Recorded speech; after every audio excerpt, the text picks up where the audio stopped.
Otherwise we've got two muscles basically in the same place, basically do the same thing. One crosses the knee, the other doesn't. One crosses the knee, yeah, which means it acts on the knee. Which one crosses the knee? Gastrocnemius. And what does it do to the knee? Flexes the knee. So I won't ask you the question for the next bit because sometimes people can struggle with the concept, but to stretch a muscle, we need to do the opposite that it does to that joint. So for gastrocnemius, we need the knee in extension to stretch it. So get this into your heads. If you're flexing the knee, you're only really going to effectively stretch the soleus. So that's how we target the soleus. To target the gastroc, you will be getting the soleus as well, but you want the knee fully extended. So we'll show you gastrocnemius first. You go face down for me. You roll your trouser leg. Oh, you've done it.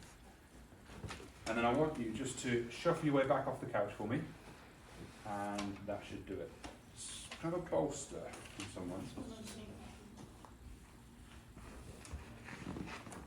Lift up your legs, flex your knees, and then back down again.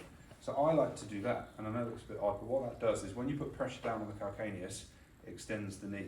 And so that brings that gastroc into a full stretch. So now I don't need to think about this, because it's already happening. To stretch the gastroc, all I need to do is plant a dorsiflex the ankle. So we're getting a gastroc stretch here. Do you feel that behind the knee at all, Annie? No. Okay.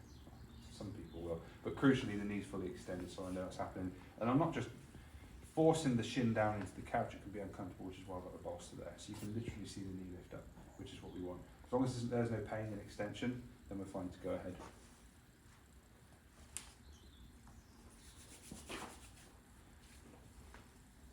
So we can do active and passive in this position. So we'll start off with active. We're going to apply the lock. Gastrocnemius comes up from the Achilles tendon. Muscle belly starts somewhere around there, just above the MTJ. So we're going to start, put some pressure in. I'm going to start with the thumb because it's my preferred method of treatment. That pressure down is going to extend the knee.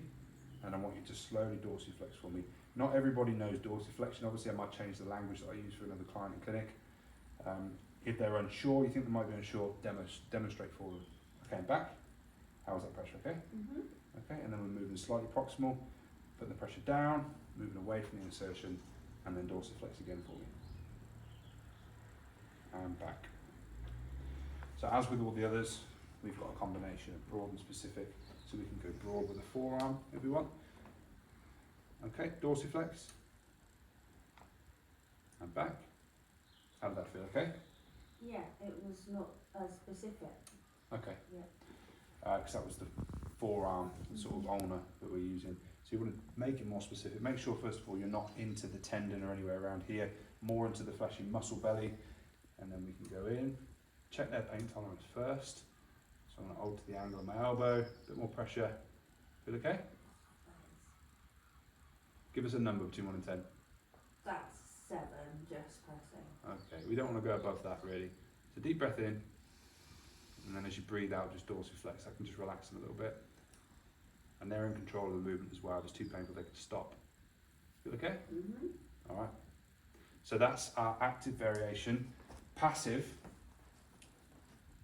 play around with your foot position, but you want to be using your knee. So the sort of ball of her foot is just above my knee. So I'm going to put some pressure down and dorsiflex with my knee. So I've got that movement there now. Nice and relaxed for me. I'm going to apply the lock, press down, and push into dorsiflexion. Move slightly proximal, down and away from the insertion. Dorsiflex, just working my way up that muscle.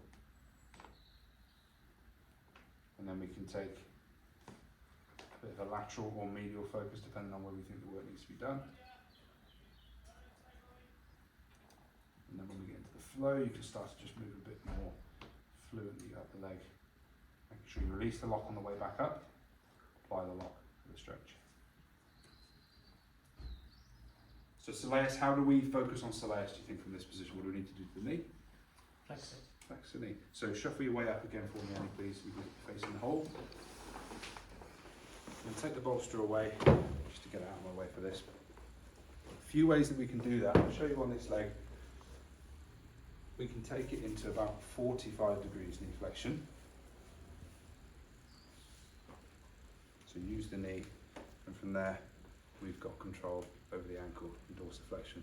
Gastrocnemius is slackened off here, so that's not really going to be getting so much of a stretch, although you are working through it to get to Soleus. So lots of different ways to do it from there. Most effective way I've found is knuckles. So we're going to go in with the lock. You can see this isn't ideal because my arm's not fully extended, but I'm going to do my best. So push in and dorsiflex, and I'm pushing my weight, I'm leaning over the top, pushing the leg into my leg and dorsiflex. Feel okay, Annie?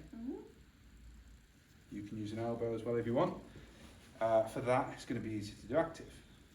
So when I say so, I want you just to dorsiflex like that for me, okay? Nice and relaxed. Ankle sits in plantar flexion relaxed anyway because of the tension in the gastrocnemius soleus. Drop the elbow in. Is it okay? Okay, so I'm pressure down, away from the insertion, and then slowly dorsiflex for me. Okay, and relax. So you can put the focus there wherever you want it, lateral, medial, distal, proximal. Another variation, we go up into 90 degrees, there's even less gastroc involvement, so you can really isolate the soleus. Lots of different ways that you can do this. You're going to sit yourself down. If their legs are long enough and your shoulders fit, pop it there. Sometimes that isn't the case, and you do want them to dorsiflex as well, so just play around with position. And we're going to put some fingers in along the line of the Achilles tendon and somewhere between the gastroc heads. And you can change position if you want, but that's where we'll start. So hold that position and then dorsiflex for me. Good. And that Achilles is so strong that it's just pushing me out, so I'm quite limited. So another variation for passive would be in this position, and you can only really focus on the medial aspect, which is nice because you're going to get a bit of tib pos in there as well, just medial of the tibia. You feel it's usually quite tender, so we're going to press in with those fingers and then dorsiflex. So working our way proximally.